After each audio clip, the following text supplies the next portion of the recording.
Hello and welcome to Locked in FPL. We're here for the Game Week 2 episode. I am, of course, FPL Nima, your host, and my co-host for the night is Peter at FPL.Team _ on X.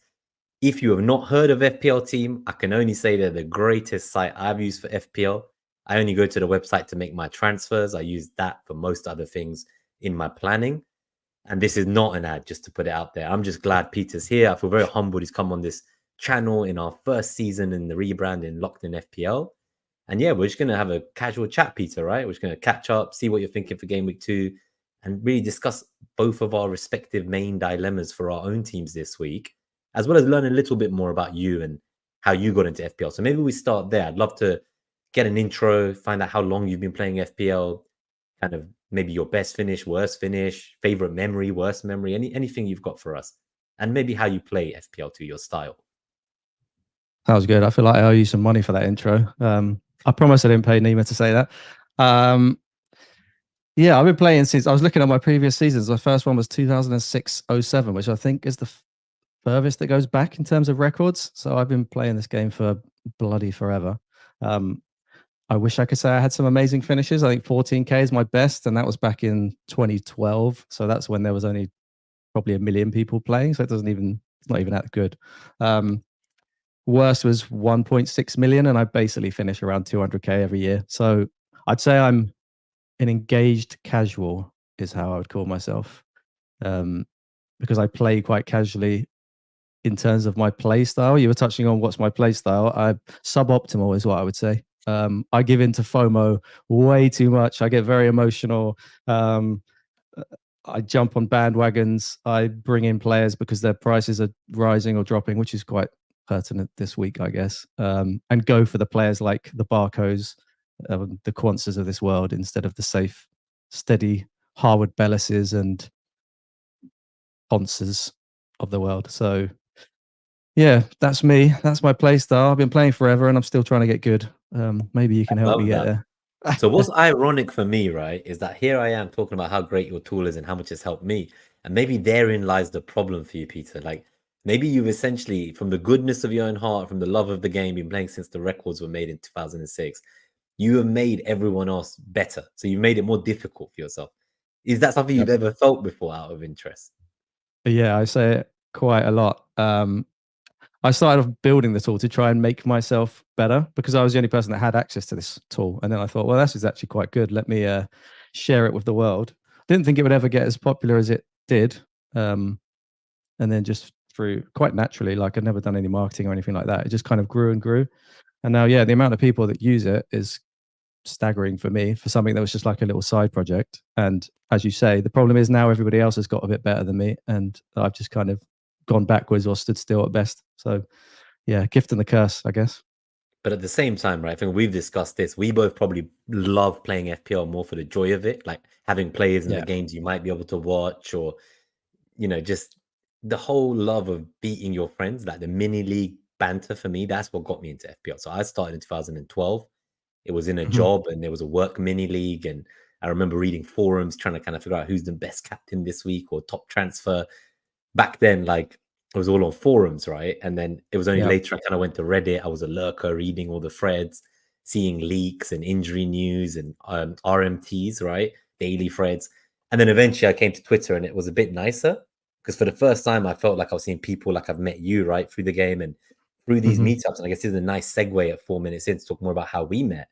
We essentially met at like one of the events, right? Like Fest and then Meets, I think. And we've played, 5-a-side friendlies, like we've done all kinds you of were stuff. a water boy. You were the water boy at Gameweek 39, which is nice. The first Gameweek 39, and Yeah, the two first more Gameweek happened 39. since, right? The one I was at, Team South won. So at least we know that as a water boy, I have You were the 100. lucky charm. Yeah, you guys were missing my kitman abilities as well. But jokes aside, I guess that's why we're here, right? And it's like through this love of this game, I just want to make this show, this season, feel like every week it's just getting on a show with my friends, chatting as if we're at an FPL meetup, about to watch the deadline pass, watch our players play. Just saying, hey, like this is what I'm thinking about my team. What are you thinking? Well, that's why I would say that I'm an engaged casual, because I do all of the things I should do, like looking at the stats, looking at team predicted lineups, trying to guess all the minutes, do all that sort of stuff, build like what I think is a perfect team that can last for 6 weeks, and then last minute it'll all go out the window because I read one little thing that gives me massive FOMO and I change everything. And that's the problem. And then I always regret it as soon as I do it. And then I look back at how my team would have performed if I just stuck with my original good path, and it always outperforms it. I was listening to your podcast yesterday with Simon from Analytics FPL, and yeah, my God, the way, like, it feels like FPL's slowly passing me by, if that makes sense. Like, you can see that this way of playing is probably 9 times out of 10 going to get you much higher overall ranks. But I think, like you said, again, coming back to engaged casual, I play the game in a very casual manner, like banter with friends. Like you said, watching games, I'd sometimes will just buy a player because I'm going to watch the match in the stadium, or I'll captain a player because they're on the Friday night. For example, people that bought Man United and Fulham players because they were going. I had Muniz and he flopped for me, but I couldn't go into that evening without a player. And that's exactly what I mean. Whereas, most, I guess, engaged non-casuals would avoid those players and just think long term, think about the week as a whole. Whereas I just think about individual moments, and I live for those individual moments, I guess, which hampers my overall rank. But I don't care about that. I know people get stressed at the weekend if things don't go well. I don't. I just kind of laugh it off. I've got loads of like WhatsApp groups and Twitter groups, and it's just laugh about it. It's just good fun, I guess. I love that because this kind of nicely segues actually into a moment of pure joy and jubilation and owning a player or not owning them in your case. So I recall there was a Meets at the very first venue where I'm sure you were on the table and you're swinging your top around. I think maybe Ronaldo scored or something. And then a bit later on, I'm sure Bowen Blank at the time, FPL Bruno was still prominent out here. He was spreading the good fake news and fake leaks and stuff. Yeah. And he was there with you. And I think Mariner from NetDaho, obviously, he'd come over from Singapore at the time. He hadn't moved to Dubai. I think Dread was there as well. There was a lot of people, right? Like from the community. And I just remember it was mental. And the reaction, I should have uploaded the video. I wish I remembered. Next time I'll bring it. I think it was Mac Doherty. I remember because I remember singing Mac Doherty's name, and I cannot remember why. It was. I can't. I don't know if he got sent off or scored a goal or got an assist or something. But it's those moments that you live for, where you're with people, and that's what I mean. I play the game for those moments, for the adrenaline, I guess, and to have interesting games like Burnley Stoke on a Thursday night, a game I wouldn't care about. But if I've got Charlie Taylor playing at left back, I can watch it with that excitement that maybe he'll get a clean sheet, maybe he'll score his first goal in 6 years, like Loughton did. First shot in 9 years, and it was a goal. That's what I mean. It's those moments that I play the game for, and I know it's not going to get me. Well, it might get me to number 1 in the world if I get very lucky 38 weeks in a row, but I know I'm not going to win it. And it, like, you've asked me about my rank history. I finished 1.6 million once. I finished 800k another time. So what? I'm still alive. I'm still here. I'm still enjoying life. Like, what does it matter at the end of the day? And I think that's something that Simon actually said yesterday. Like, it's just numbers on a screen. And this is from an analytics guy as well. If it goes wrong, who cares? It's a number on a screen. I think they're able to detach more from it though, because they don't worry about the outcome-based analysis. Mm-hmm. They just they make their decision. They're 100% sure that it's optimal. You said you were a suboptimal play styles. So, yeah, when you deep it, the reality is it's crazy because you guys might play so polar opposite ways as each other, but you've both got to the point which I hope to get to, which is you're both wise enough and able to not let it ruin your day or your weekend or the outcome of the game impact you as much. So you're both playing in different ways, but in those respective waves, you found the best way to play, which is if you really want to survive FPL for years or decades and not be stressed because there's so many red arrows, so much pain, so much suffering. yeah. You just got to accept at some point that once that deadline goes, you cannot have any influence on anything that happens after that. And Mm-hmm. whether what you thought and you input is going to end up with the output you were expecting, it's even maybe silly to think that you might know which ones were good decisions and which ones were bad decisions and how to tell. So there's just so many biases involved, right? So I think that's the main thing. You got to learn to step away from the pain. And that kind of also brings us on to FPL shortly about the Haaland triple captain that you saw me putting in the poll. So in the chat, if you're watching live tonight, we're 10 minutes in. We're going to put everyone's messages up soon and start taking shout outs and Q&A at the end as always. We will timestamp everything for that too. But yeah, let's just keep talking more about just in general why we play, the fun, where the game's going. Let's go back to what you said about the games running away from you. I'd love you to kind of expand a bit more on that. Yeah, like I said, like, well, I guess it depends what you're playing the game for. I guess, like I said, if you are playing for overall rank, it does feel that the computers, let's say, I mean, computers can calculate stuff much better than humans can. Like, so I'll give you an example. Like, I created FPL Team as a planner for people to take all of their knowledge that they've gained, take all of the stats that they've read throughout the week, all that sort of stuff, and then kind of plan their own route through the season. So you can plan.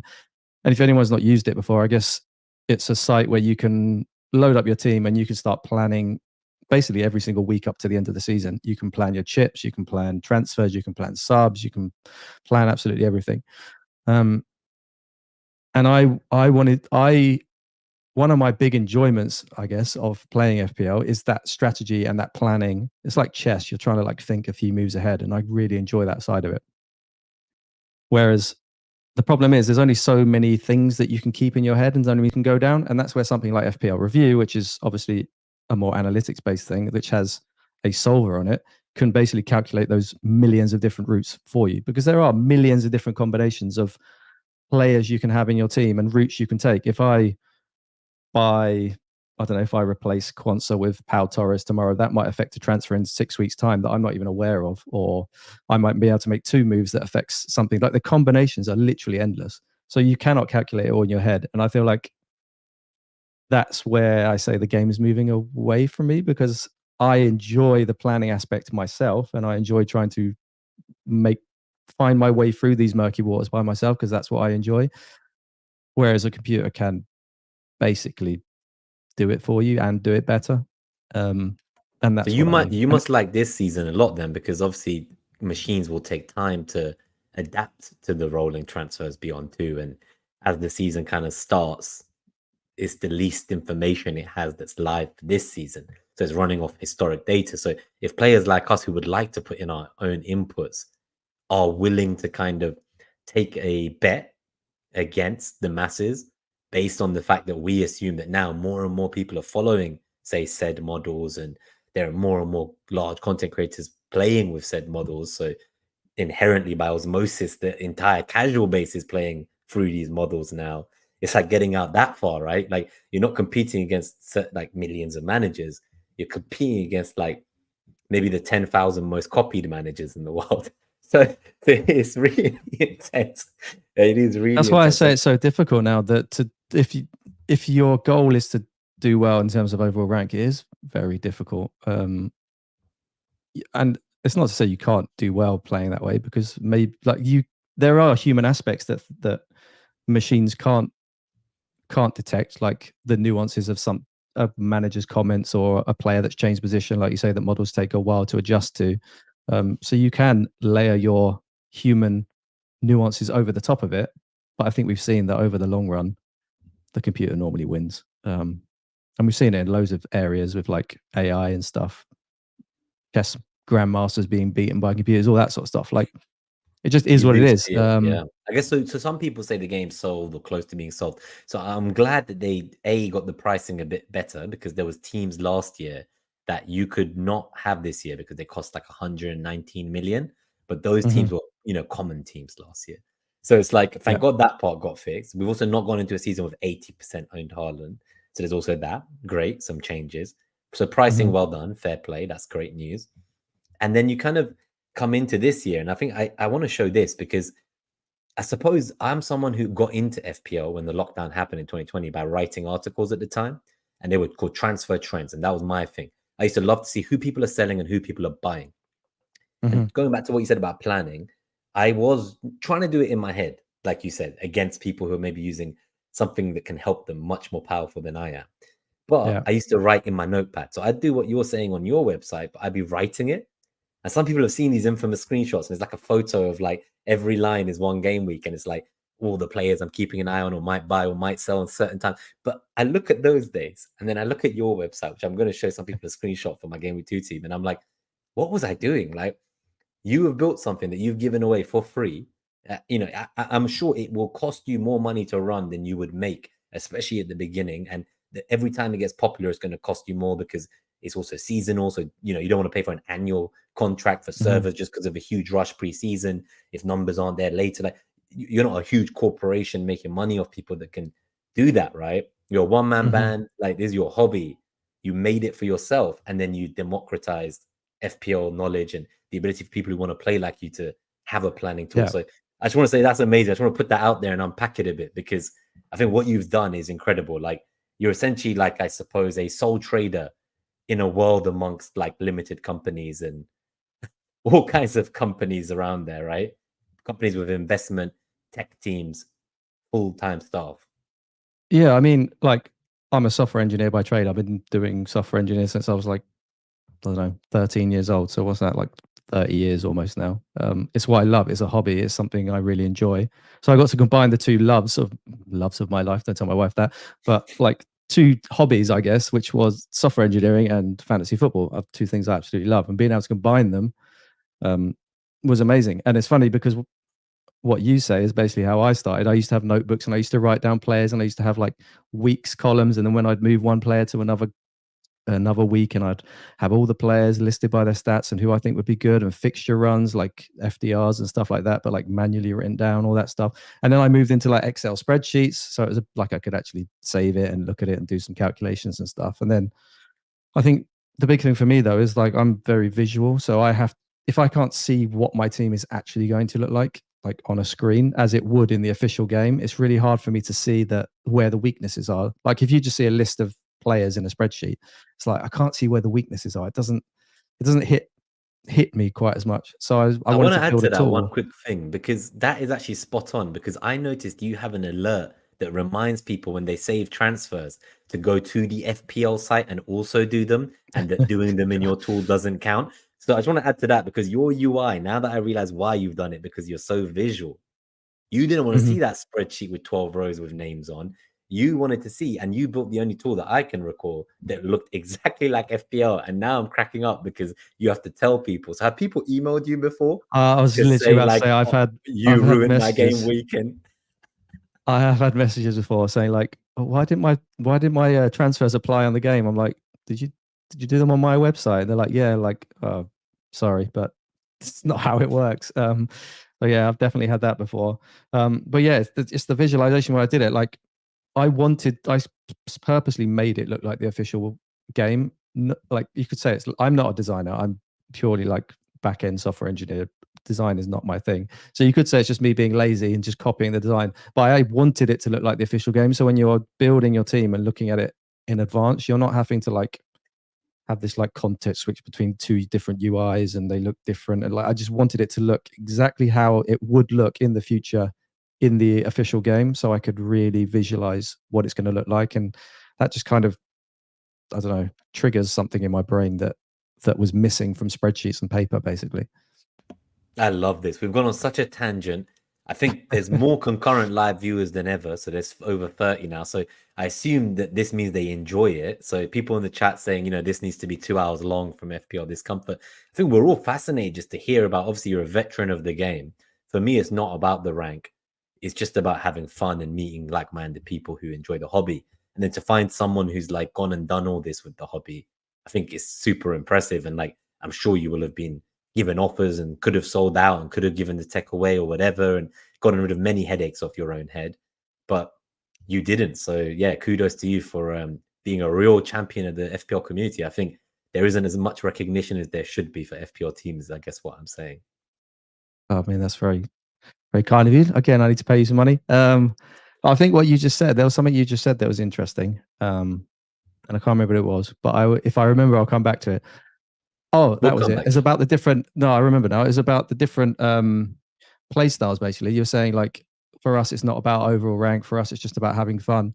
For some people, it is about overall rank, and that's okay as well. And for some people, it's about playing like there's little mini games you can play where you're only allowed to pick squads of 90 million, or you can only pick a squad of non greedy six teams or something. Like there's so many ways to play the game and there's so many different approaches, which is why I really hate when you go on Twitter and people are like judging somebody's way of playing the game or judging somebody's move or judging this or judging that. It's just like calm the, I don't know if we're allowed to swear on this, but calm No. down. After the first 30 seconds, we've had our issues in the past. I think we're already marked as explicit on Google Podcasts, so you need to Okay, yeah, provide well, ID to that's listen. how angry it makes. Well, annoyed it makes me. Like, it's just like, calm down. It's a game. Let people play how they want to play. Like, why do people care so much? I guess is the But thing. that's an interesting point as well, right? And we will go to FPL in a minute because we're at 20 minutes. But that's a very interesting point because you're right. Like at the end of the day, like even if someone were to pick their captain based on getting 1,000 likes on Twitter, I don't actually care.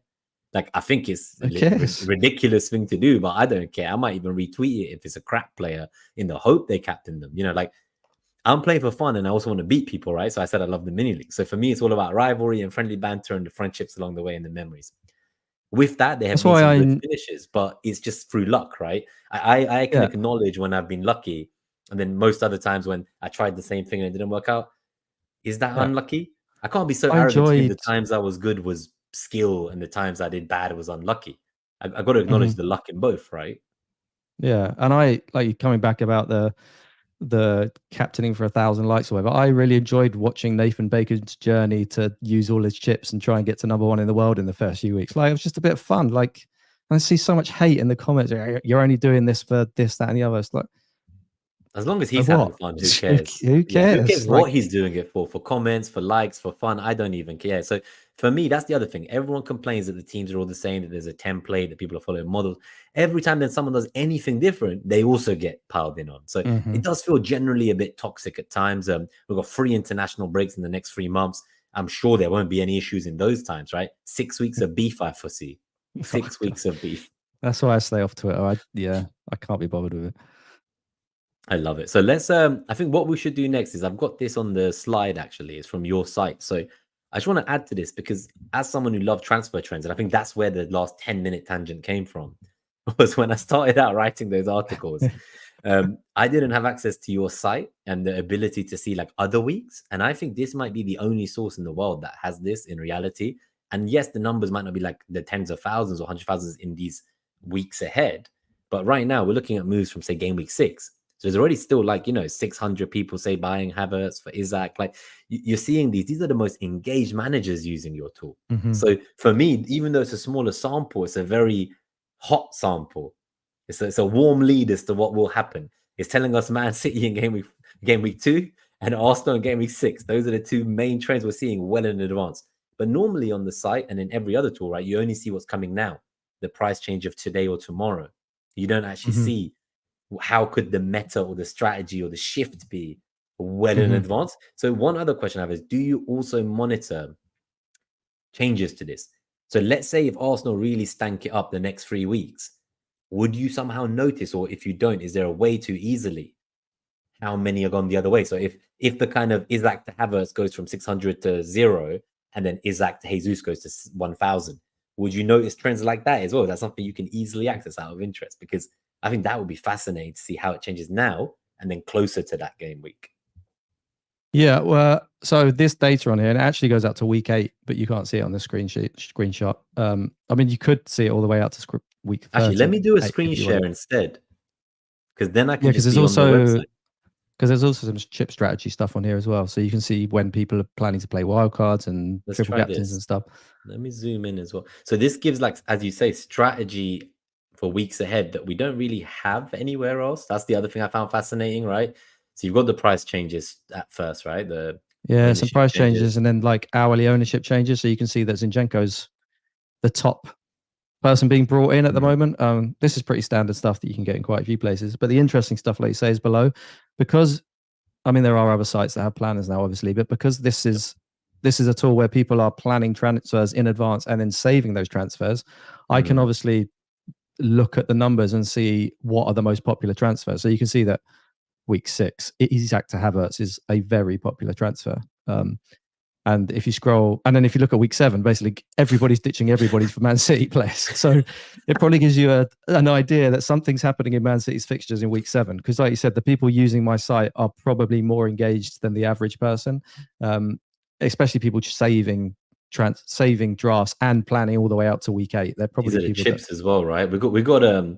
We've even got some free hitters in 38. That might be Kieran FPL Discomfort in the live chat 3rd year in a row. That's what I mean. It's showing data all the way out. So these are obviously planned. So you can see that triple captain week 2 is quite popular compared to Mm. most other things. Now, obviously, not everybody is planned their whole 38 weeks, and we don't know when the doubles are going to come and all that sort of stuff. But it's kind of a little indication of trends, I guess, that engaged managers are planning at least or have thought about. And like you said, that data on the dashboard refreshes every hour, so it's pretty up to date.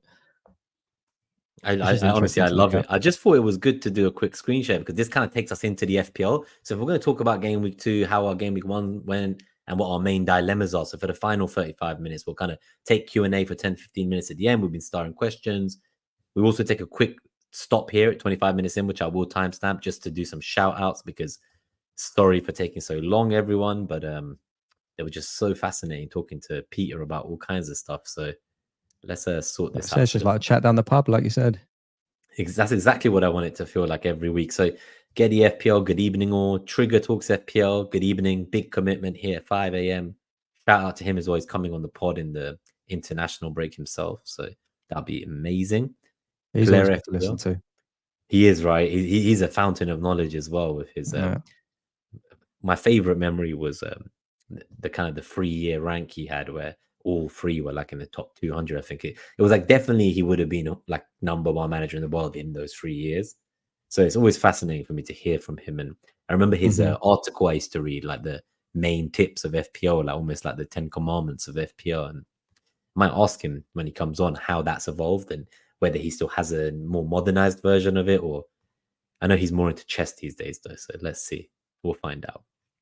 Claire FPL, good to see you. Con Bugler, good to see you, buddy. FPL Discomfort, evening all. Great to see Peter here. Nehal Kulkarni, good to see you. Hello, Peter. Love FPL Team. Best planner app, in my opinion. Taste of Chaos, good to see you. Preach, brother. You're not alone. Rubber Ducky, Squeak Squeak. Gareth Pashley, good to see you, mate. Evening, folks. Combe reminding me as well, before I forget, don't forget to give the stream a like, people. Really appreciate it if you are having a good evening with us in Locked In FPL. Just kind of, we're about to literally lock in our team on Peter's website, if I'm honest with you. That's, I think that's what I'm going to do for the rest of the episode. Just continue to chat as we were, but also bring in FPL for this week, not just in general and for meta and play styles and thoughts. But I just loved showing your site, is one thing I will say, because Tiggy Taylor as well, FPL Team, my favorite planning tool. But yeah, the reason I think it's important to me is I think I myself didn't know how many things are on your website. Like I didn't know like Live Rank was there because I only ever used the app for the planning originally, or I didn't know that I could see certain data far in advance. There's a lot of information, even FDRs. Like I didn't know you had your own. Like there's just so much there. And then I think when I realized you had your own FDRs, and I was so happy, and I just want to shout this out, was your collab with Planet FPL. And shout out to James because you brought in his predicted double game week and blank game week fixtures and put them in your planning tool. And that collaboration again was amazing. Yeah, I just honestly, it's incredible, man. I can't believe it. Yeah, I think that's the thing. Like it's at the core, it's a planning tool, but it does like I've built it over the last 3-4 years or something like that. So I've added things to it. There's quite a lot of layers to it. I keep saying that I need to like do some tutorial videos on YouTube or something on how to use it and all the features and stuff. It's just I'm not a YouTuber, and finding time to do that amongst everything else in the world is obviously difficult. But yeah, there is a lot on there. I'd advise people to just take some time to just play around, look around, see what's on there. And if there's stuff missing that you want to see, let me know. I'm always more than happy to add things, change things, fix things. Oh, I love it. So let's go. So Trigger says the models are not perfect. They have their own weaknesses. So I'll start this for the Q&A at the end because I think that's when we can kind of go into more of a discussion around people's comments. But just in the interest of time, we'll finish the shout outs and keep going onto the FPL for Game Week 2. So Coop Cakes, the pricing has been spot on. Last season, it felt like you could basically afford everyone. Yep, totally agree. Trigger's got another question. We'll come back to that about the models coping with the need to maintain team value. Coop Cakes is going to quote you, Peter, when they captain Guardiola this week about why we play. What's up, Podners? Thank you for tuning in. Great to see you. And look who we have, the legend himself. You're actually talking about him to me pre-show, right? So yeah, Gabe is here. FPL Lens on X. Just dropping in to say hi to my old friends. Couldn't resist this amazing guest. Nice to see you, Peter. Good to see you, Gabe. Yeah, no, that's a pleasure. Thanks for tuning in, buddy. Where are we at? Gareth Pashley, does that say it is based on save drafts? Yes, yeah. So the weeks ahead transfers are based on that. Trigger says FPL team is so good because of its simplicity. We're almost there. Where else are we going? Trigger's Yeah, and blushing. that's on purpose, by the way. Like I said, the simplicity is what I wanted. I didn't want like a super complicated tool. I wanted it to just be like the official website is just simple. People know it. When they go on the website, it's a familiar place. You know what you're doing. You don't have to read a manual or documentation to start using it. Yeah, 100%. I think that's the best part. I like that you say you're not into design, and yet the UX is so clear to use for me. Like, I don't need to like ask anything. It's just also natural. And I can see why people forget to go back to the app and make changes. Like, sometimes I think I'm in the game. What else? We got Yeah. Tommy Gunn. Well, that's the thing. I'm not good at design myself, like coming up with ideas, but I know when I hate a design, if that makes sense. And I can know when to fix a thing, but I can't create the thing, if that makes sense. It's funny you say that. So you also mentioned that there's a lot of humbleness here because you also mentioned, oh, like I can't make the YouTube videos, I can't do the design, and then like, but then it looks like you're in a very nice place. And I know actually you told me it's not. I thought it was a studio, and then when you told me, I was like, okay, he's like camping out there, and like the arm of the mic is in your face, and but there's people in the chat asking me. That's the reason I brought it up. So Elliot Simmons says, does Peter have a YouTube channel? I think they're asking because either they want to hear a lot more from you going forwards, or that your studio setup looks incredible. Yeah, well, as well as doing software engineering, I studied music, like sound engineering. So I always wanted to be like a sound engineer, like a record producer or whatever. So I've always been obsessed with audio technology and visual technology and stuff. So I just have this stuff because I really enjoy it and I love it. But I've never created a YouTube channel. I do have a YouTube channel where I do little shorts, like little videos of like the predicted points for the week, top players for the week, top stats for the previous week, those sorts of things. But no, it's something I've been thinking about for a long time. It just feels like there's a lot of channels on YouTube and I don't just want to be another one, if that makes sense. So whether it's something to do with the website, like I said, more tutorial videos on using the site and stuff like that, maybe. But yeah, it's something I I think thought. videos like that can be great, right? Like onboarding videos that maybe get sent out when you create an account. But I think that's just like user onboarding, and like again, that actually means you're doing more work that's then going to cost you more time and resource again, and you're doing this for fun. So I find it incredible that over these 3-4 years you haven't just built something and let it stay like that. You've constantly evolved, constantly improved. A lot of other tools out there, they're also great tools. They're all strong at different things. There are other planner tools, as you mentioned. Even the big companies try to incorporate it, right? But I still feel that yours has stayed like true for me as the best planner because it just has this data that no one else has. I'd love to see like weeks ahead. And I feel like if me and more people contribute to saving our drafts, we might see more variety of different plans people That's have in it. the Yeah. future. And it'd be The quite more people exciting use for me. it, the more people use it, the more accurate the data gets, obviously. And yeah, that's the problem with starting something like a YouTube channel. I already have a full-time job. I've just had a kid. I have to, I'm doing the website. Like time is not something I have in abundance at the moment. So it's not even just doing the YouTube channel. It's like learning how to create a YouTube channel. What software do I use? How do I stream? How do I get graphics? So like there's so much to it than I'm just going to start. Trust me, you're Talking just at the mic, making like, me think about placeholder FC over here with the logo from Locked In FPL. It's been 5-6 episodes this season now. And I still don't have the final logo to show because I've just been so busy with the other one, Expected Grass, that also doesn't have a correct logo to show. And it's like all the real estate needs to be updated, all the branding needs to be updated. The names are the names. At least those are not changing. But yeah, I know what you mean. So I think sometimes you just got to throw yourself in. So I've been forced to figure things out as I go. And now it's 3 YouTube channels now. So 3 seasons. This is the 3rd season for Arsenal, 5th season with what was Net That Hall becoming Locked In FPL, and new season with Simon, obviously, for Expected Grass. So no doubt, once your kid's a bit older, I'll come back to you to invite you to see if you want to do something as like my 4th show. And I can do all the boring setup stuff, and we'll bring your wisdom in a handsome face. Yeah, Nima, the godfather of FPL YouTube. Yeah, I still don't know to this day. We've got a couple comments that we'll go. So Nans as well. Honestly, that was the one thing that did it for me. The Planet James and team collab. So they're just shouting that out as well. Coop Cakes, listening to you guys while working, loving the vibes. Thank you so much. It's nice to hear positive messages after what we said about how X and Twitter is these days. percentage chance of playing. I love. Not many tools have that. Yeah, that's pretty cool as well, right? Because you got the predictions, and I don't think again people know you have this. Like I'm constantly panicking pre-deadline, trying to find threads I bookmarked or scrolling through hundreds of things to be like, where did I see this guy give a team lineup? And again, I just didn't know you had this. Yeah, again, like I said, it's another extra part is the lineups tab, which is like predicted lineups for every team with expected minutes for every single player. And I think there was a comment, wasn't there, about there was a comment about models not being accurate with certain things, and I think expected minutes is one of those things. This looks better if you do it on a larger screen. Yeah, I You think can what see I've them as done is right. actual. I've Oh, there zoomed you go. in to So you try can and see make them it. as Oh, yeah. So nice. you can see Yeah, them as yeah. actual pictures. So yeah, so expected minutes is still an advantage that managers have, because even if you go into something like FPL Review, you can still put in your expected minutes, which can massively change like the expected points and outcomes and stuff like that. So the expected minutes that power these lineups is what powers then the expected points model I've got. So it's like this big circle, which then powers the prediction page at the top.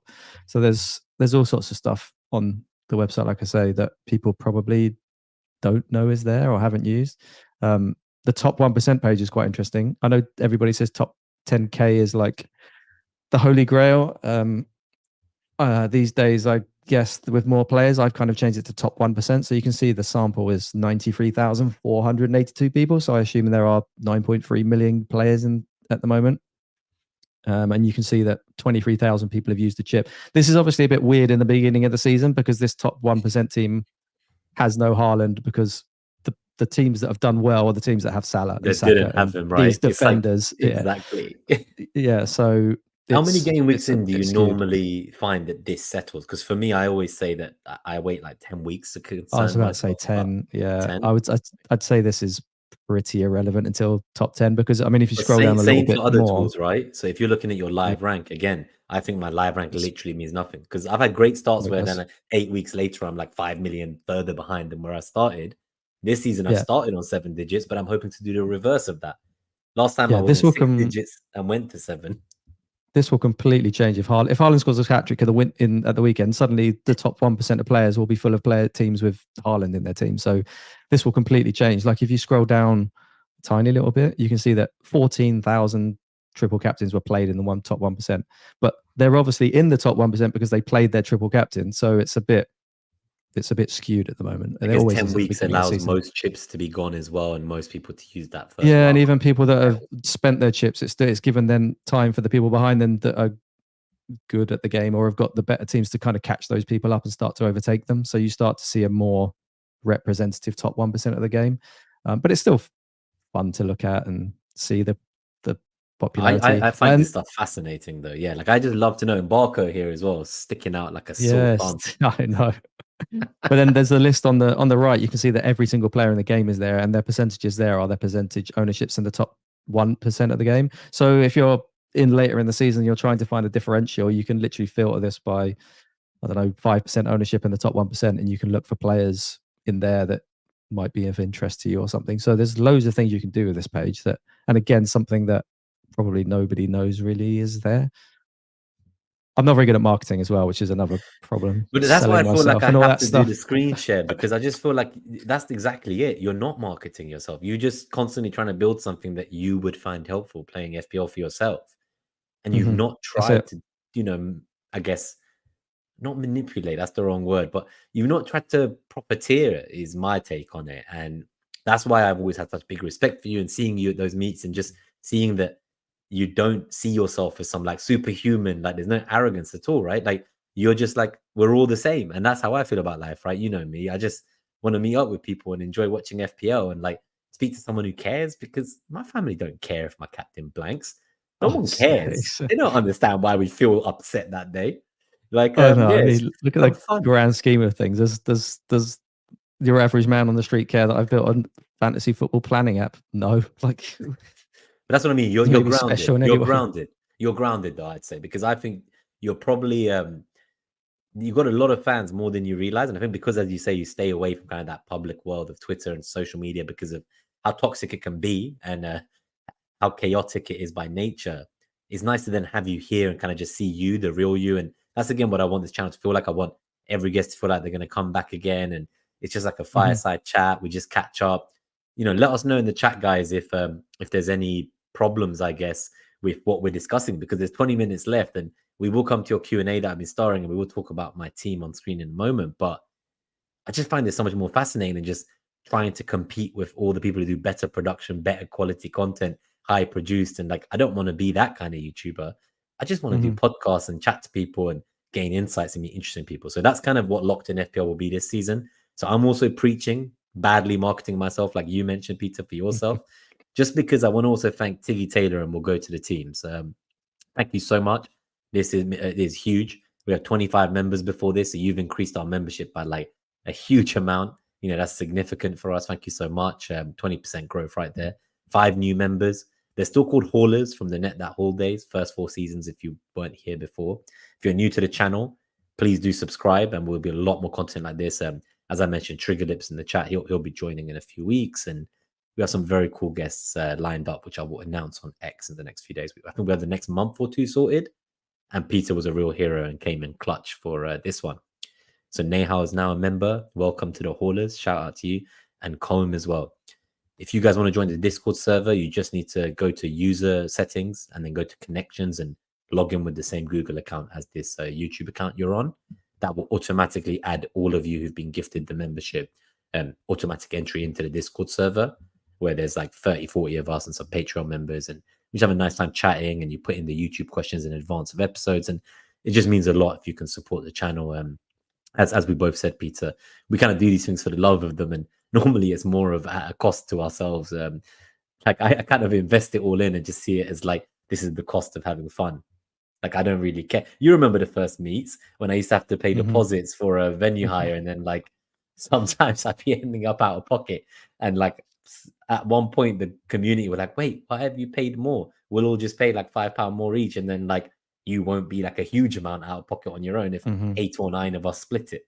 So that made me then realize that like this is what it's about. Just give to this community, have fun, meet people, and yeah, just it means that we've had friendships like this come. So let's keep going. Yeah, Let's that, I go to mean, the FPL. that's why. Just quickly. That's why I hate when I see all that stuff on Twitter about these people are like, especially that Reddit stuff you saw this week. It's like, take time to talk to people. Everybody's nice when you talk to them. I don't know why when people get on Twitter and online they just turn into absolute idiots. Like the way of the It world, I happens a guess. lot though, right?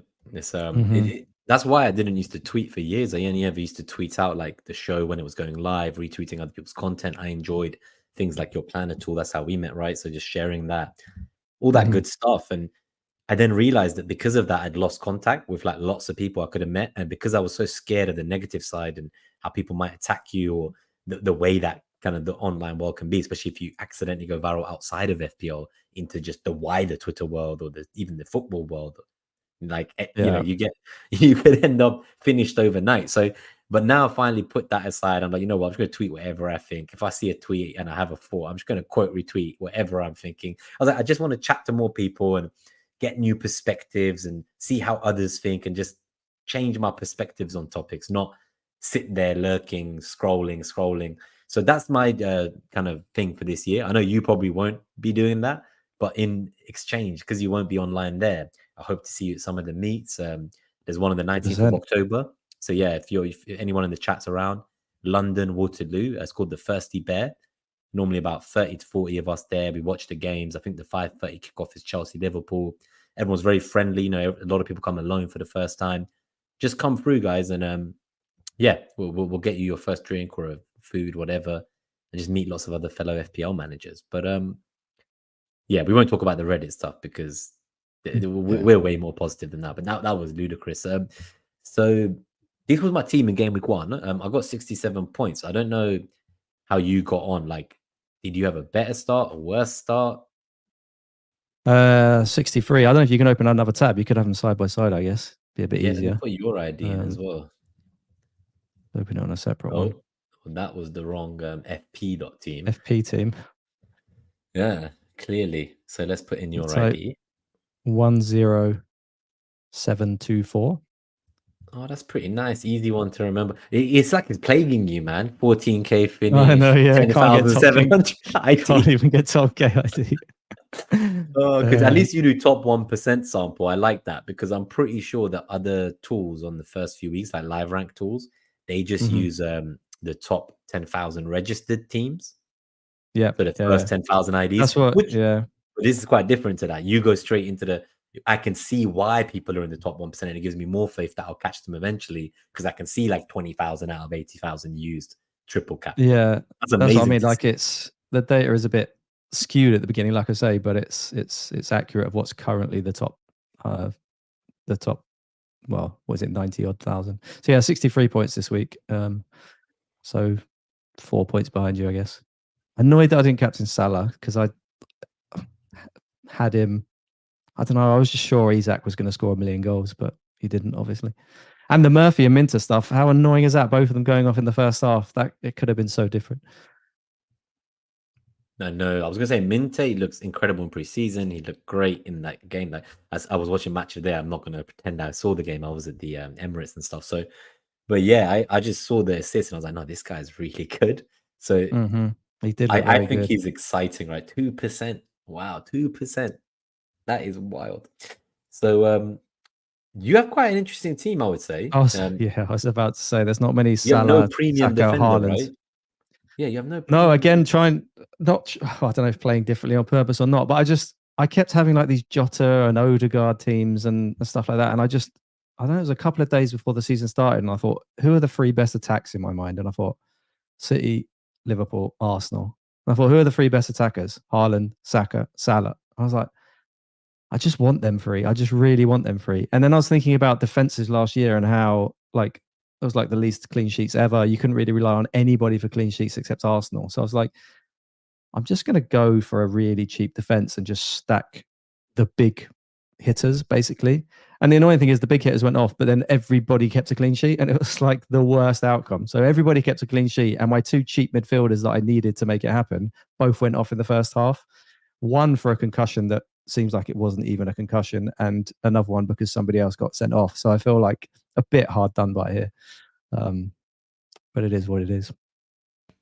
The thing I like the most, right, and I think you have been quite unlucky with it, is the likes of Robinson, Minte, Murphy, Solanke. You have, but I don't. We both seem to back Rogers. I almost went for Johnson, but upgraded him to Ezri Konsa when I sold Salah. Mm-hmm. Ultimately, I'm gutted I didn't do what you did. I would have loved Haaland, Salah, Saka, but my plan at the time would have been Trent downgraded to Quansah to do that. So I would have had basically Quansah and two 4 million defenders. Mm-hmm. Maybe if I'd been bold like you and not thought about getting Quansah by selling Trent, maybe I could have gotten someone else like a Munoz or a Robinson for the next two fixtures.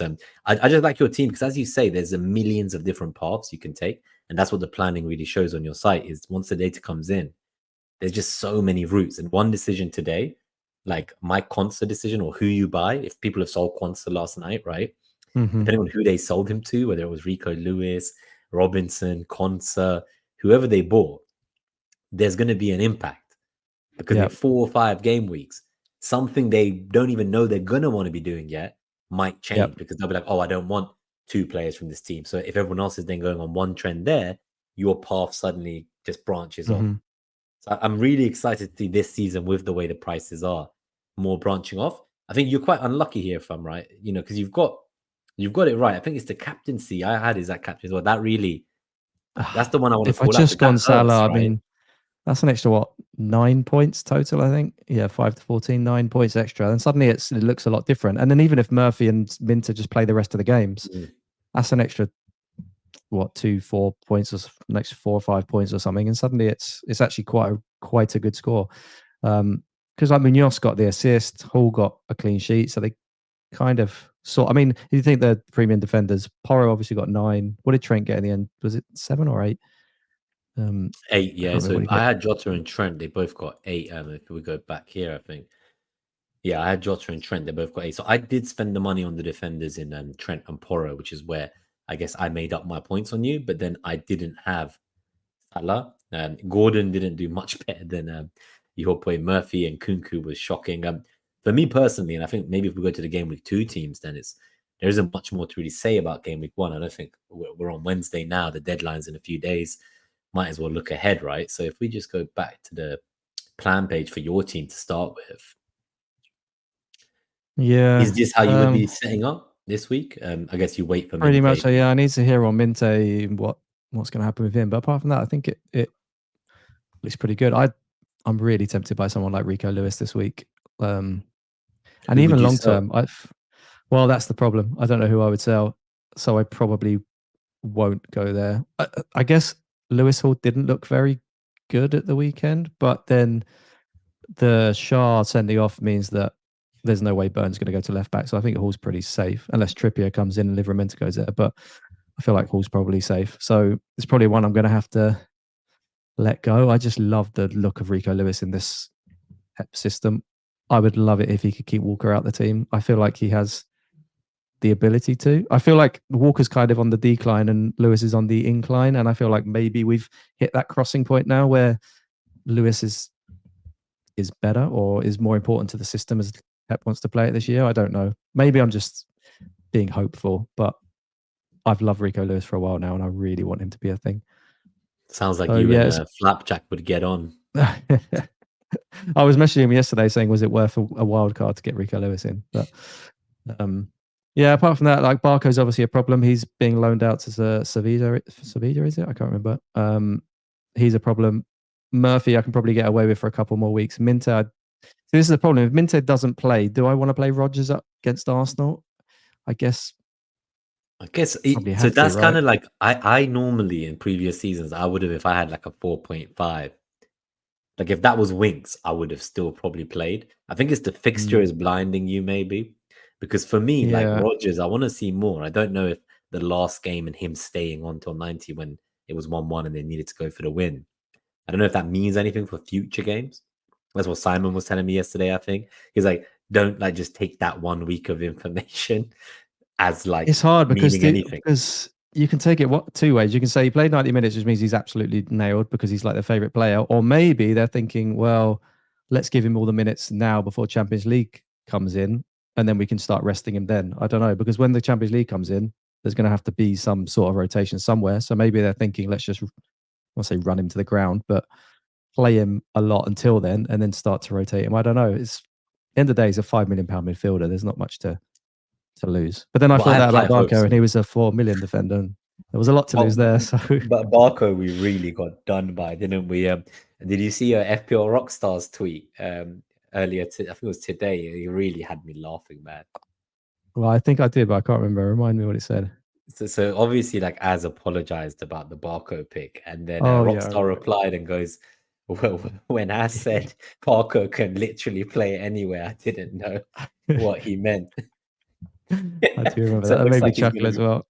he's going to be playing in another country. It looks like, for anyone who doesn't know, I'm a fellow Barco owner. He is gone. He's gone on loan for 1 year to Seville. Is it?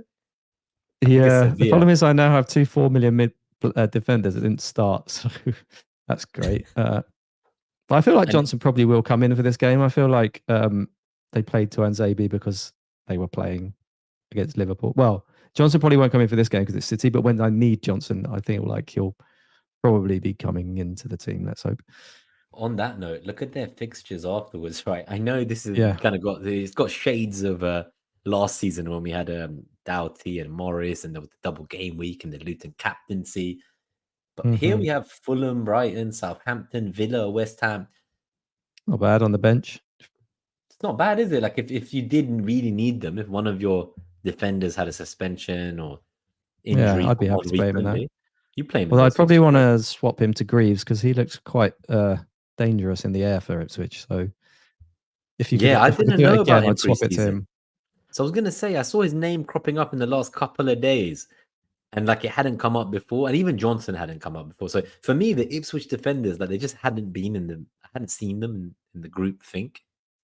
So that's why it Yeah, I appealed to think me. If I'd gone with 2 4 millions, I would have gone with.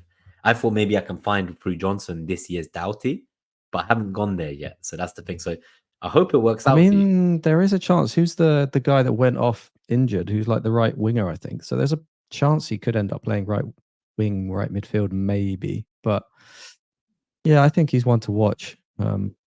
There's enough 4.0 million defenders that are nailed on to play if you want one. Like there's the Leicester centre backs, there's the Southampton centre back, there's the Ipswich centre back. Like there's enough out there if you want a cheap bench. And again, this is where I play very differently to like what analytics would probably say is optimal, and having like a strong bench to rotate. I've always kind of played, and again, this is coming back to, I don't know if the game's passing me by, but I've always played with a very cheap bench because I love to have all my money on the field, on the players that are actually playing. If that makes sense.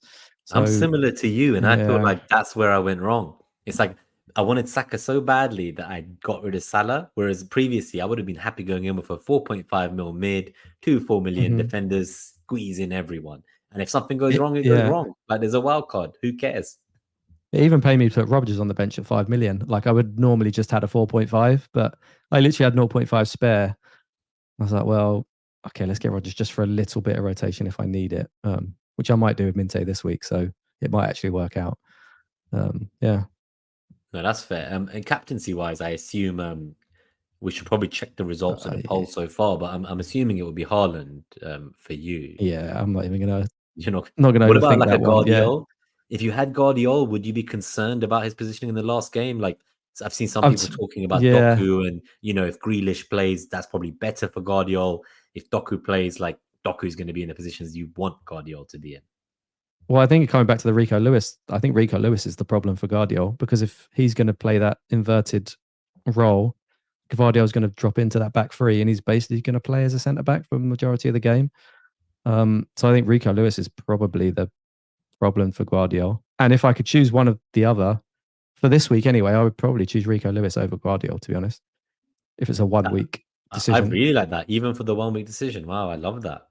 It was just for Yeah, this so 1 for week. this tactic, yeah, if they line up the think, same way with no Walker, with Doku as yeah, well, if they line up in the I same mean, way, Rico Lewis was hanging out in the box at times. He was on the edge of the box. Like when Bernardo Silva played that pass to Haaland for the goal, I'm pretty sure he was looking for Rico Lewis on the edge of the box. And if you just look at the positions he was in, it's a bit insane. He's not even an inverted midfielder anymore. It's like an inverted number 10 or something. So if it was this 1 week, I would choose Lewis over Guardiola. You know what's funny? It's like chasing the holy grail, because people I saw were mocking like other people, as we said, for like their play style, because they were like, "You're getting rid of Kwanzaa because he's a rotation risk, and you're buying Rico Lewis, who's a rotation." And it's like, and then in 1 week's time, yeah, I'm selling Rico Lewis, but who are we to judge, right? Like, I don't care. Like, obviously, I wanted Kwanzaa because I thought he could be game breaking if he started most of the season at that price And for it's the the same with full Rico season. Lewis. And exactly, If so I that's what if I mean. I So had Kwanzaa, I would have bought Rico Lewis. so you roll the 100%. I would have bought dice and Rico you Lewis. try. You wouldn't have gone Robinson then, right? You would have gone Rico Lewis. If I had Kwanzaa, I would have bought Rico Lewis. But I guess you had 100%, no Robinson doubt. anyway, so you like him. Yeah, Yeah, yeah, you like him. I would have 100% bought Rico Lewis, and I wouldn't have thought twice about it, to be honest. If it By the becomes a way, problem, it becomes a problem. I'll deal with it then. Like we but deal that's with how Kwanzaa I when he think, became a like problem. you, right? And yet it seems like that is a suboptimal way to play. It We're probably is, basically and trying to bet against like statistically, like say like poker, like we're kind of like raising big, hoping someone will fold through a yeah, bluff of that ours. Well, that's what we're trying to do in this poker game. We're not coming back raising from a to position of strength. yeah, but coming back to like where the models can't see things, that's an example. They probably don't even have Rico. Well, they might have Rico Lewis's.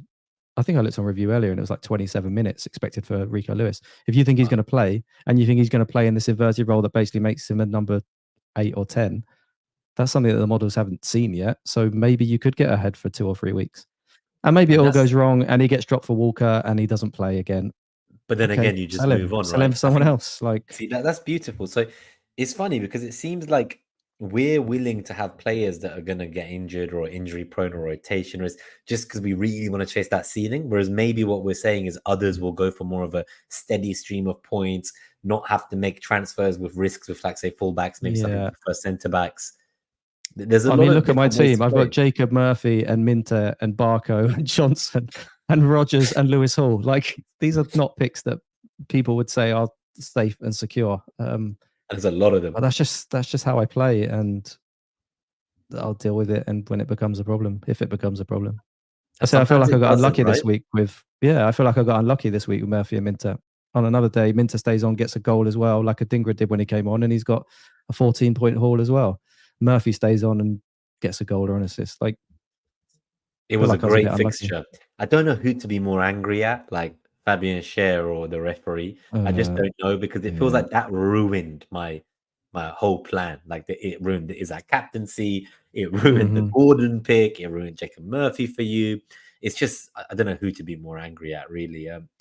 Let's have a But look at that's what my you're saying about not get like once the game starts, you just got to try and not get annoyed by these things. Like it's out of your hands at that point. You can't plan for a Shah red card or somebody getting a concussion or anything like that. So just got to let it go, really, gotta roll and with the punches. hope the next week that it evens itself out. 100%. So I've actually got the poll results. So it is quite interesting. So there's 55 votes on YouTube. It says, "Are you on triple captain Haaland in Game Week 2?" So only 20% of the 55 votes are on triple captain. 80% are no.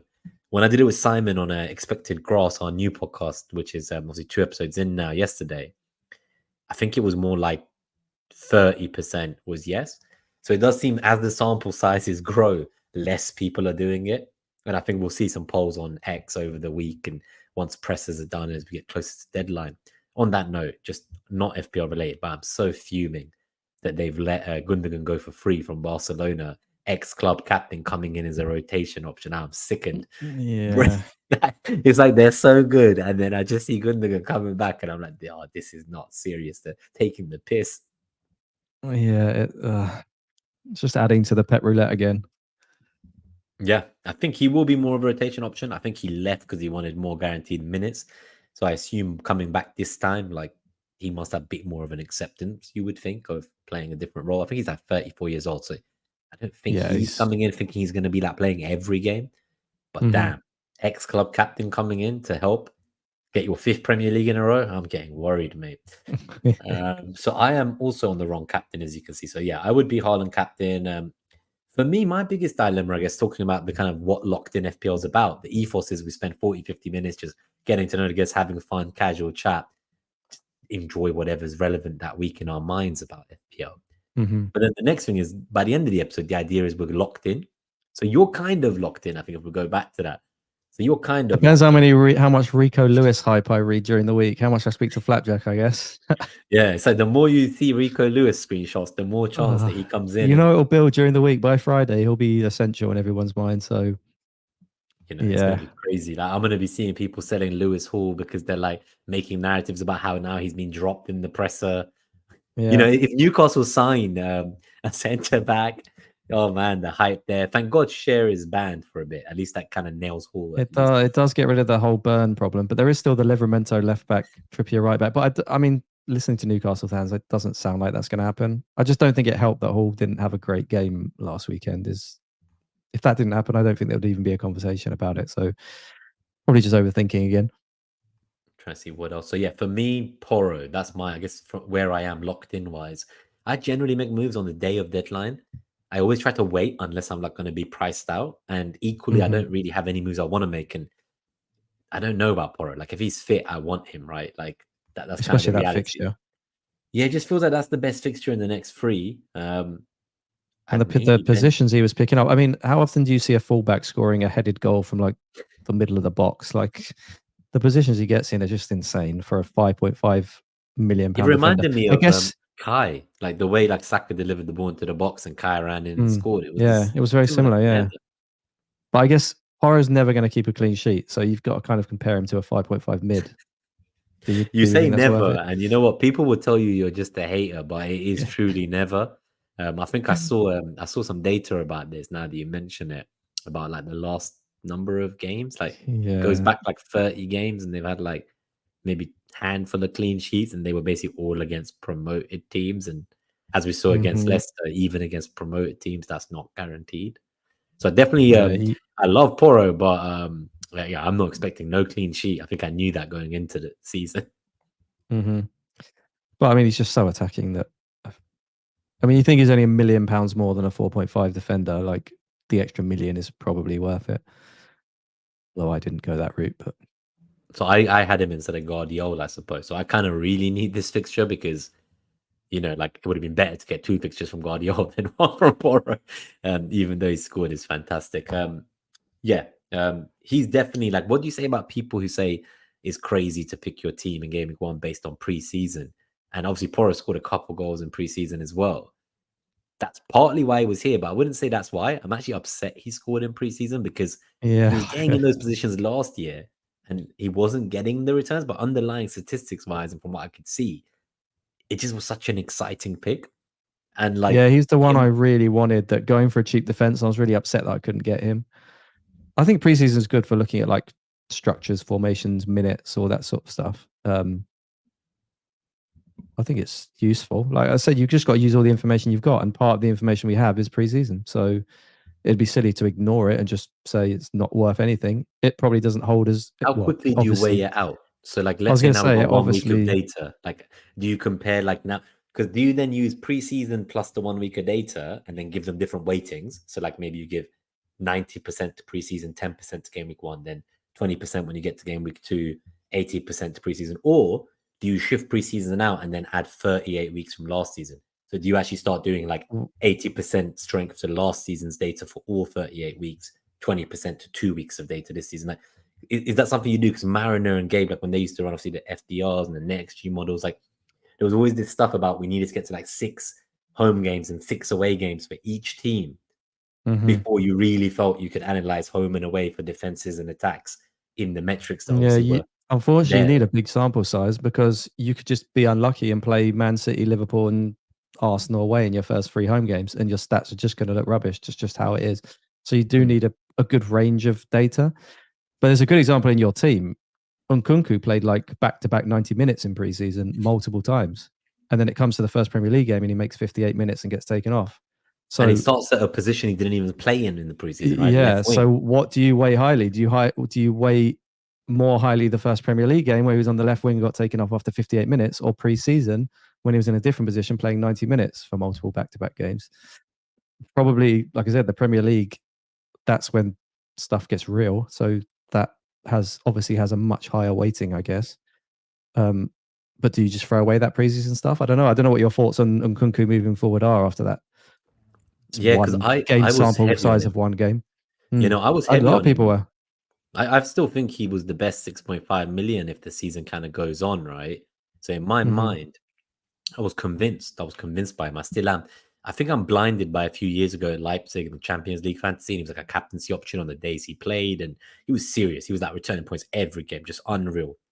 We've not seen that guy at Chelsea yet, but sometimes when I saw him last season when he was being managed and getting fitness up, I saw him in the box and I see 2, 3 players around him. And the ability he had to just keep hold of the ball in those high pressure moments in the box and either lay it off or get a shot. I was like, okay, this is sparks of the Nkunku I saw years ago. And so I have huge hopes for him. I hope he's not playing that left wing role. I think Pedro Neto will most likely, right? And Yeah, I then think so.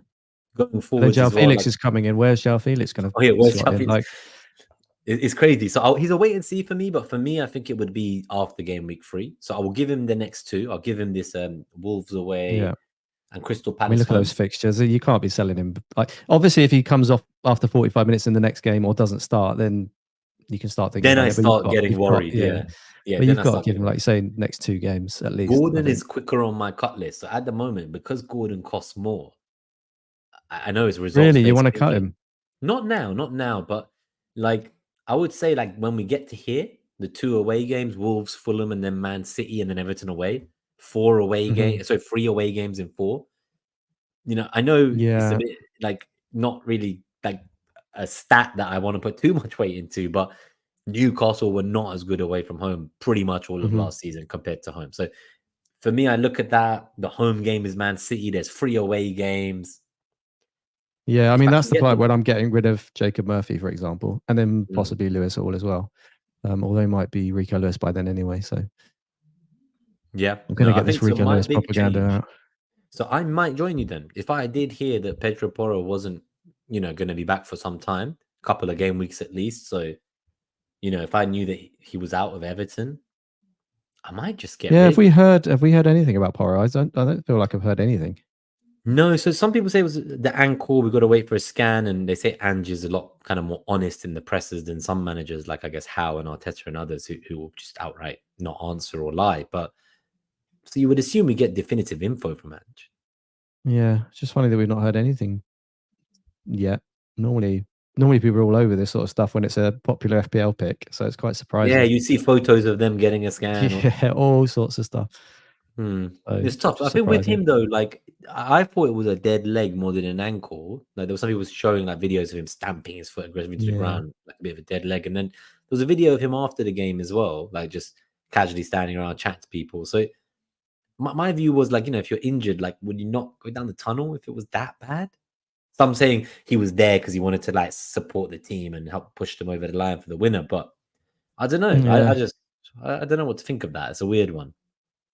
He'll probably be okay. He looks like a tough cookie as well, so Yeah. probably be all right. And then I think there's nothing you need to do with the team really, unless we get any leaks that he said Hall's not in the team or something random like that.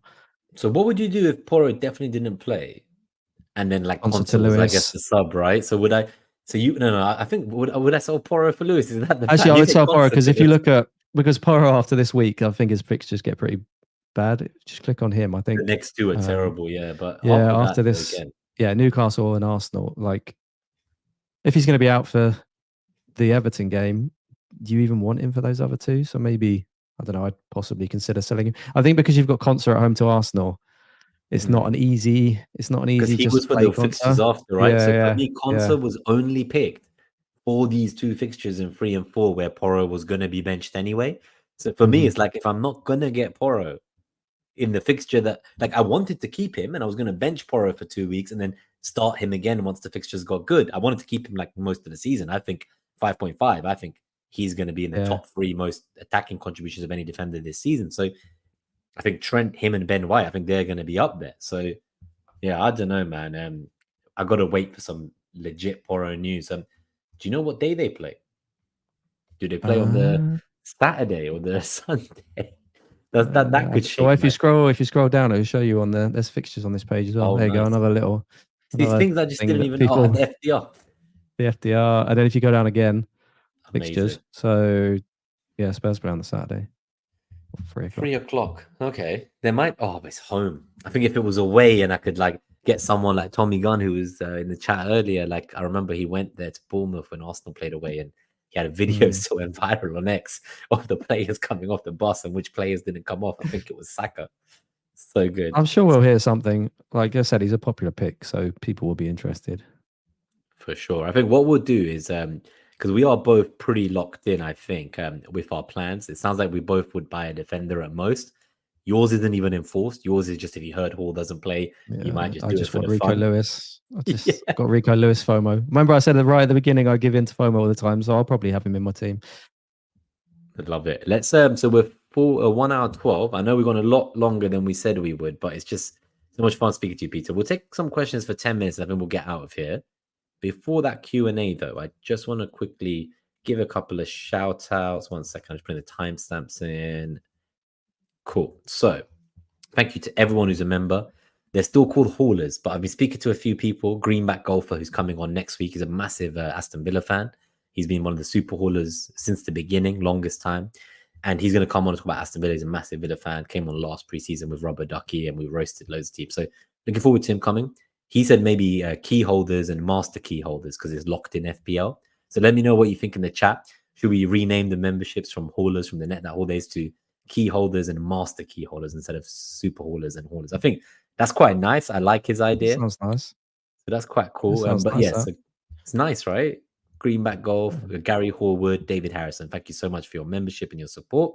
Our other haulers or key holders: Podner, Kevin Rose, Blonde, FPL Teacher, Donny FPL, Tom Gorsuch, Lindsay, Akshay Dom, Claire, Tursks, Catherine A, Harry Not Kane, Neil, Benjamin Lockwood, Big Mike, FPL Discomfort, Grady, Jasper and Singh, FPL Eric, BW Splitter, and the FPL Juice Show. Last but not least, our Patreons: Elron, FPL California, Mike Burke, Draft Alchemy, and Dr. Green Thumb. So I think this is the part where we just go to the Q&A. We have some fun. And yeah, thank you everyone for the support. If you're new around here, please do subscribe. I think we're 1 subscriber away from 2,900, which I've been trying to get to the entire preseason, Peter. But as more people sign in and realize Net That Hall is gone after 4 seasons, I lose subscribers at the same rate I gain them. So I've got to 2,900 and then it keeps going back to like 2,890. And I'm just like, oh my God, like I need to definitely lock in the logo soon because people are going to joke on their phone and be like, what's this thing? I don't remember following that logo. I don't want to get them too used to this logo being the final logo because then it's going to change again. Oh man, it's terrible. But guys, we'll come to your questions. I think let's start with the Discord questions. We have a few from our members as we just shouted them out, and then we'll do the ones in the live chat. So please do put any questions you have for Peter about FPL team, non-FPL related, and even just about your own Gameweek 2 teams if you like. While you're doing that, guys, I'm going to go to the Discord questions first. So let's just start there. So the first one is from our member BW Splitter. The Quansah dilemma. I have Trent, Robinson, and Porro, and Ben Johnson. So similar to you, as well as obviously Quansah. He hates the idea of losing value already and doesn't want to use a free transfer on a 4.5. But he's saying, what if Porro also ends up out? So what do you think? They don't really want to use the transfer. They don't want to buy a 4.5 million defender, but they're saying when was they this, have Quansah and Porro. When was this question asked? Because I feel like it might be too late. It was asked, late last night. I think by now they might have already sold it. Quansah's 4.4 now because he went down last night. So you'd be selling for no 4.5 now. Yeah. Your options are a 4. So if you still got him, you got to keep him now because it's too late. So now if Porro is out, then you're gonna have to sell Porro, buddy. If you read as Quansah's out and Porro's out, you can't go from 4.5 to 4 million. No, because you'd have to go to 4 million, like you said. I think, and Porro's next 2 fixtures after Everton are so bad, you probably don't want him for them anyway. And you probably were going to plan to play Quansah, which you can't do now. So I would do Porro to Rico Lewis.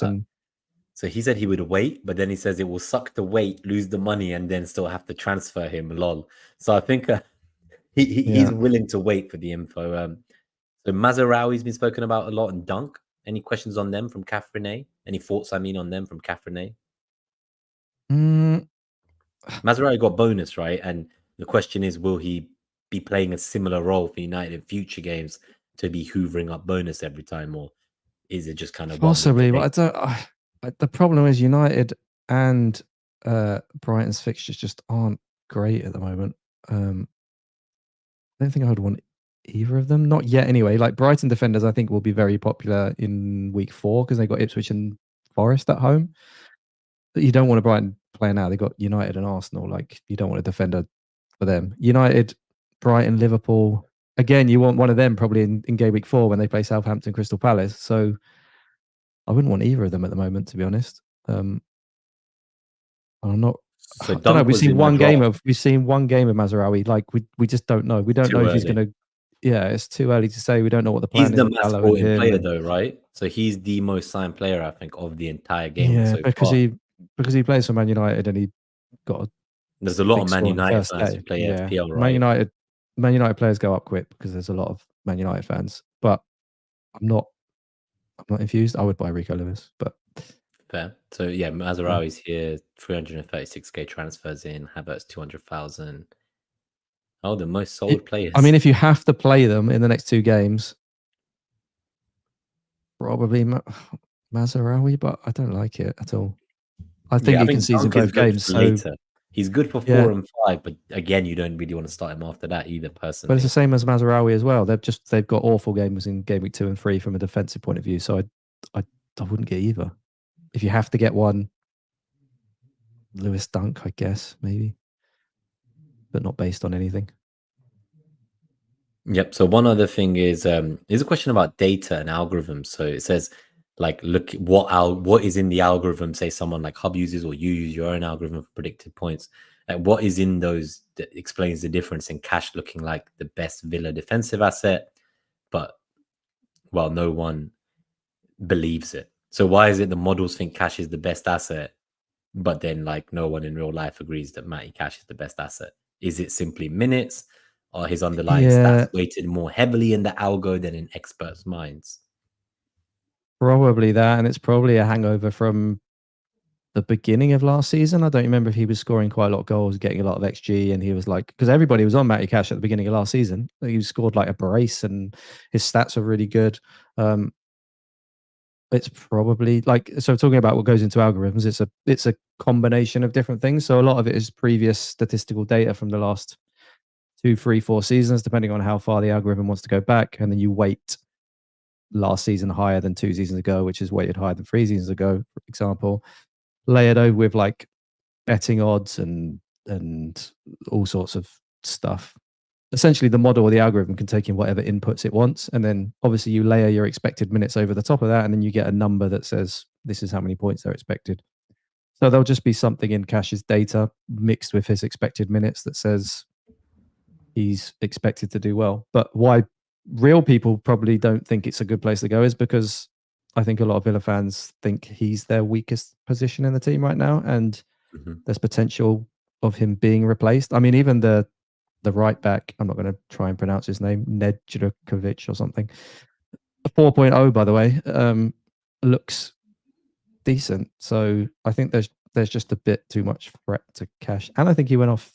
Yeah, he Potentially went injured off last year. holding his hammy as well. Claire Yeah, FPL says.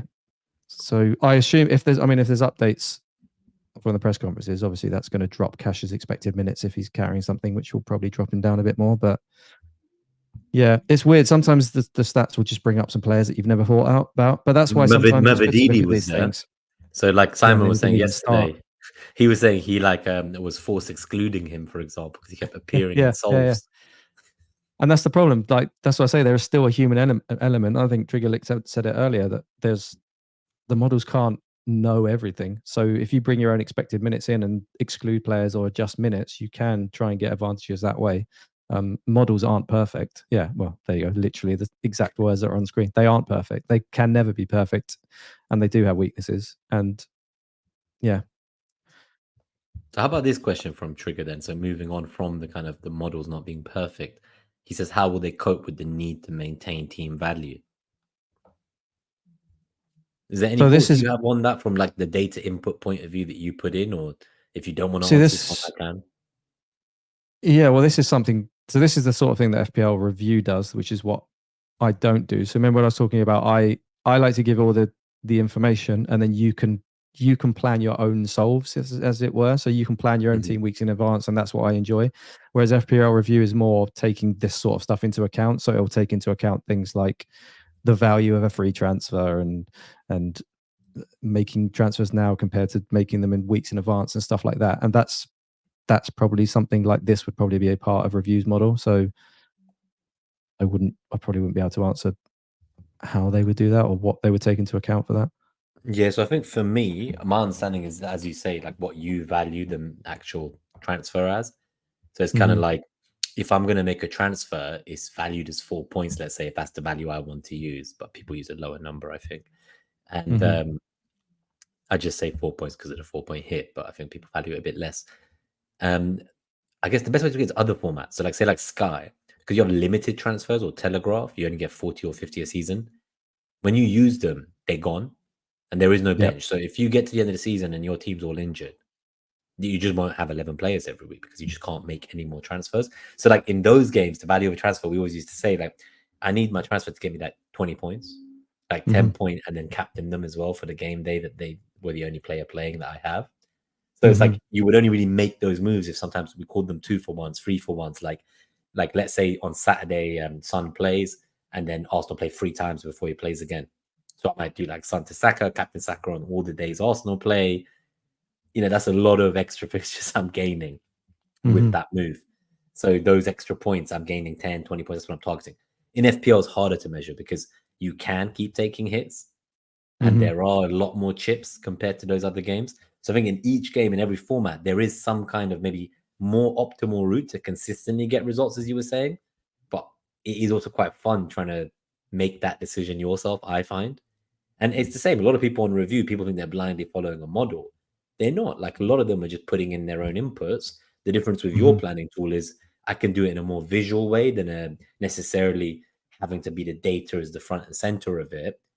And it doesn't have maybe like some of those FPL filters as you were mentioning, but it does still have a lot of interesting stuff like the predicted lineups, and it does have predicted points still. So, you know, different models. But for me, I just want to see it in the way it looks on FPL's website, and for that reason, I think and I guess the maintaining team value as well is about if you're trying to solve for the future and you're trying to find an optimal path of transfers in the future, I guess it's going to have to take into account if I let Kwanzaa drop to 4.4, that means I've basically lost access to all other 4.5 defenders at that point, because you can only go for a 4.0 at that point.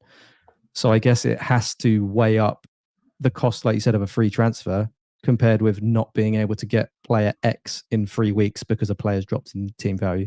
So I guess there has to be some sort of value attached to a free transfer and a value attached to not owning this other player in future, and whether it can find valid replacements or combinations of transfers that will get you to the similar predicted total points for those weeks or something. So that's where, like I said, review is good at being able to, or other models like that, transfer solvers, I guess, planners, where they can take in all of these different various variables and kind of plug them all into giving you different paths, which is a step beyond just here's some predicted points.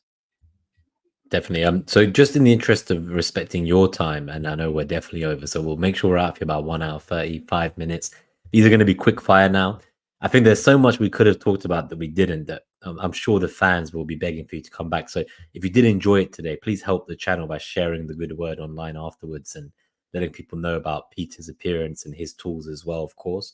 If you don't know about his tools, he has the iOS and Android apps as well as the website. So do go check it out. There's links in the video description and podcast description.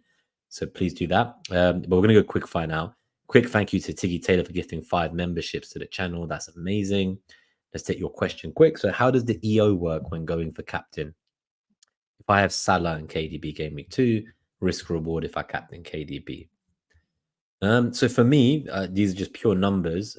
When you own a player, you get, let's say, 100% effective points. And then if like 40% of people own that player as well, you're only getting 60% of the points because 40% of people are going to get the same 100% of points as you. So you always get 100% of the player you have and 200% of the player you captain.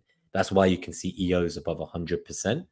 And if you see like an EO below 125%, that would still count as a differential captaincy because 200% is what a captain's EO should be if for your own team's input. So if I have a 125% captain, that means I'm going to get 75% of their points, which is great. And then if it's below 100%, then damn. If you've got like so for example, KDB, who might be very low on the EO side, I don't know what his EO is now compared to Salah, but it's probably similar or lower. You would be getting 200% minus whatever KDB's ownership is. So if KDB's ownership was 50% for sake of argument, by captaining him, you'd get 150% of his points. If Salah's ownership was actually, with captaincy, let's say 100, you would only get 100% of his points.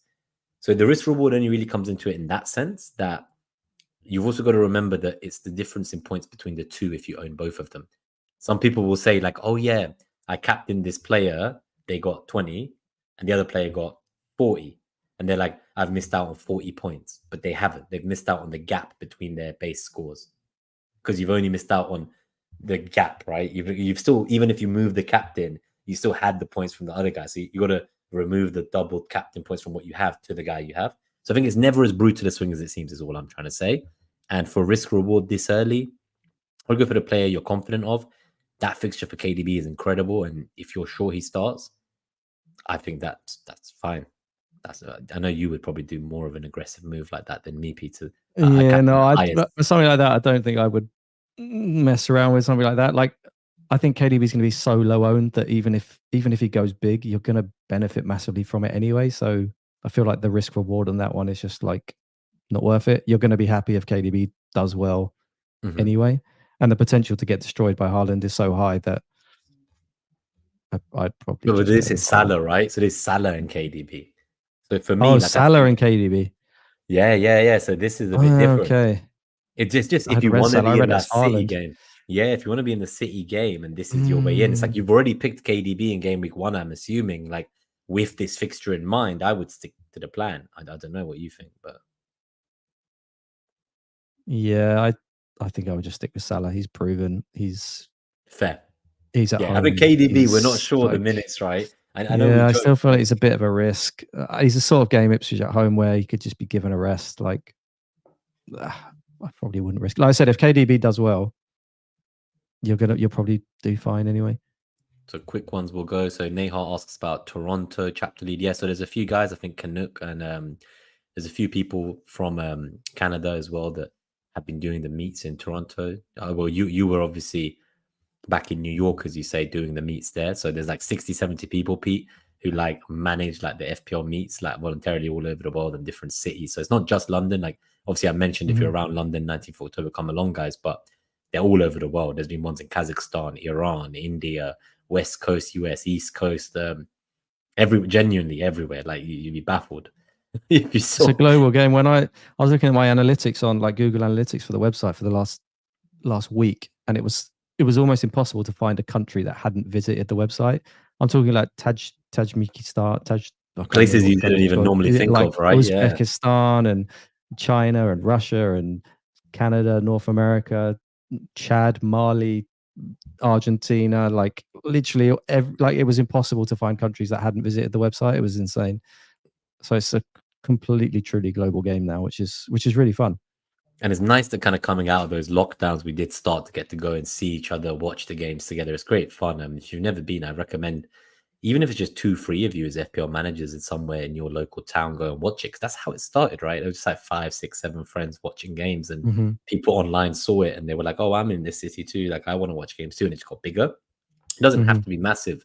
If anything, it's nicer when it's those early days and it's more intimate and you're just having fun with a few people watching. But yeah, Nahal, send me a message and I'll tell you which people on X are the on the Canadian side. So Gareth Pashley got their highest rank this week in 3 seasons. They say they know it doesn't mean much, but they're very pleased. So Yash would say congrats. That's really cool. I've got a Enjoy it. few people without Haaland. What else do we have? We have Combe asks, what about if Doku is playing, would you sub Haaland out? Haaland must hate trying to guess if and where Doku is going to pass the ball. How old is the player that Doku is going to be playing against? Because there's this running joke that he has incredible games every time the fullback that he's playing against is over 30. Like genuinely, if you look at Well, it every single depends. game that he does well in, they're always like, it's getting to Well, become they're like a both joke every young. I time. think it depends if Tuan Zabi is going to play again or if Ben Johnson's going to come in. But both of them, I think, are young enough. So I he's don't know not their going to exact have a good ages. game, is what we're saying, and he's not going to give the ball time. You're giving me hope, man. Maybe Ipswich can get some points here. Well, I think it's just Haaland must want to punch Doku every time he plays with him. That's so Yeah, funny. What do you think about Rice from Coop Cakes? 2 million cheaper than Odegaard, only 20 points or so less than him last year. I think he's giving you a decision to make. I'd want him as a second mid after Saka. I personally don't want to use 2 midfielder slots on Arsenal. So unless like Martinelli was nailed, I'd rather go there for 500,000 more if I see a bit of a return to form from him. Otherwise, I'd be looking at Kai. I like the double attack more than the double defense, and maybe that's why I'm saying that. But I also feel Saka for me is like a mainstay. So it's hard for me to say go for Rice unless it's Saka plus Rice. I agree the savings could be used better elsewhere. I still want to see where Odegaard plays, depending on who the left centre mid is at Arsenal and how often that changes. Is it Havertz? Is it Rice? Is it Marino if he signs? Who plays as the 6? Is it Rice? Is it Partey? Is it Jorginho? So there's just so much unknown yet. So until the window closes, I wouldn't be looking to go there. I'd wait till about game week 6 at this stage to be buying Rice personally, if that's the route you want to go. And you'll have a lot more info about Odegaard's, whether he's going to be the kind of building up play from the final third or from the first third. Because I'm sure when I was watching the Wolves game, there was a part where he collected the ball from like I think it was from the left back and the left centre back, and he was like there, what Rice normally does, but Rice was playing further forward. And I was like, yeah, okay. I've got him in other formats, and maybe I should have paid more for Saka. Yeah, I think just on Rice as well. I think one, you've got to compare it to other 6.5 million. He's 6.5, right? Yeah. You've got to So there's compare stuff him like to other. Leon Bailey, I really like. Yeah, There's you've got to Nkunku, who I compare him mentioned. to 6.5 mids, and also you got to think that you're probably going to want free Arsenal at some point in the season. And do you want Rice to be one of them? You probably don't. I think you mentioned you probably want Saka, Havertz, and one of the defenders, or double defense and Saka.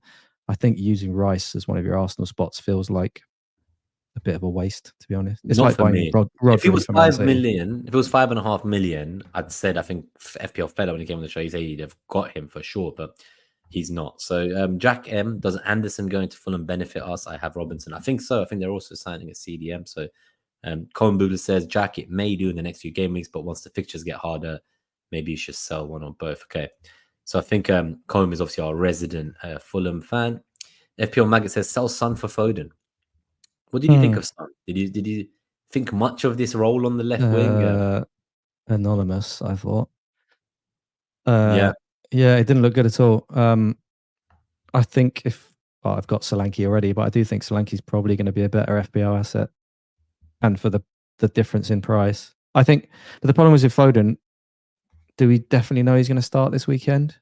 He played 45 minutes, so he's probably fit to go. But again, if Pep wants to give some players a bit of an extended rest, because I don't think he wanted to play Foden, he had to bring him on because Savinho got injured, right? So I don't think it was his plan to play him. So if he wants to give him a bit more of a rest, he could rest him this weekend. You know, Son's going to play. He's not going to get dropped. He's probably going to play at least 80 minutes. He's playing Everton. He's probably still on penalties. I think this is probably a rare occasion where I'd give Son another week, although he didn't look very good. It was alarming, and I think Solanke 2.5 million cheaper. Sooner to go there. I'm happy enough with Porro. Hopefully he's fit. That was kind of what's annoying as well. He was my pick instead of the attackers. I wanted a piece of Spurs, and I saw him as an attacker. Foden, I do like Foden. I was always just gonna wait because obviously with the Euros, and I kind of just thought I'd wait. He played 45 minutes. There's a chance he starts. Savinho seems fit, so he could play as well. I'm interested in Savinho. I think he's 6.5 million as well. So again, he's someone who's quite exciting. If Gordon or someone like Nkunku had gotten injured, that might have been a bit of a fun punt. But Foden for Son, unless you're captaining him in this fixture, for me, I'm what? Let's say Foden gets 10 points, and then what? Son gets 1 goal, similar return. It's just too much. I don't see the upside over using the transfer. You're talking about value. I don't of the see him as transfer. much of a gain, right? If it was a captain, they feel very similar. If you don't have a Man City player and you definitely want to captain one, and obviously you can't afford to go to Haaland now, then yeah, maybe I'd consider it if there's no other captain you're happy with. But if you have Salah, then I would captain him, because I assume if you don't have Haaland, maybe you have Salah. So Trigger says this, and it's a great one because it's about your site. And I know you've mentioned this because people have sent you before screenshots saying this is the recommended transfer. Do you take any notice of the transfer and the recommendations that your site produces? I know you've told me this before, but I want to let you say it on air to Trigger. I do, but I would never make it my overall deciding factor. And it's a very, when I'm making decisions for transfers, there's what 100, 1,000 things that come into my thinking during that week. Whether it's a tweet I've read, some YouTube content I've listened to, a podcast I've listened to, a game I've watched, or something. It's just another one of those things. What I do like though is when it will recommend someone I've never thought of before, because normally the transfer recommendations are quite simple. And actually, I'm looking at mine now for my team, and its recommended transfer is Hall to Lewis. So I think it's been biased by myself during this talk. Is that the model's listening to us and adjusting in the background as they go? It's funny. I've just looked. I hadn't noticed before, but it is suggesting Hall to Lewis. So I do look at them, but I normally look at them to see if there's just something I've missed, like if there's an obvious transfer I've just overlooked, or there's a player I hadn't thought about. It's more for that sort of thing, just to make sure I've kind of covered all the bases and stuff. But I would never trust. The problem is expected points is you're basically trying to bet on a single outcome for a single week on a game that's very variable and part luck. So using it as gospel, which some people do, and get annoyed when it's wrong, is I don't think it should be your big decision making point, if that makes sense. Yeah, no, fair. I think with that, we'll get out of here. Just a quick shout out to FPL Sparta tuning in. All right, all. And Trigger says, great show, guys. Have orders to make breakfast. See you later. Yes, we definitely kept it going. Yeah, So, Peter, thank you for your patience, for being on the show for so long, nearly 40 minutes longer than we planned to run. But this is what happens when you just have a nice chat, right, with friends. It's just, this is what I would honestly do with you, pre-deadline somewhere, and then watch the game. So it feels like we're basically doing that, but across video for once instead of in person. So I love that. But thank you so much for coming on, guys. If you don't use FPL Team, do go check it out. The links are in the description, as I mentioned. I will be back next week with Greenback Golfer, who's a big Villa fan, and we'll be talking about them as well after the Arsenal game. Obviously, we'll learn a lot more about them. I'm also going to watch that game myself, and so it'll be interesting to have me from the Arsenal perspective and Luke from the Villa perspective on the show after we face each other. It's a grudge match for me, so I'm interested. Thank you everyone for tuning in, and thank you as well for the huge donation there, Twiggy Taylor, with the 5 sub memberships. That's amazing. If you're new to the channel, please subscribe. We're 1 away from 2,900, and we'll see you next time. Peter, yeah, let's hopefully get better results this game week and not have players going off the way they did in game week 1, respectively, because it was a bit of a car crash, wasn't it? Yeah, those are the variance gods. But yeah, thanks for having me on. It was good fun. I enjoyed it.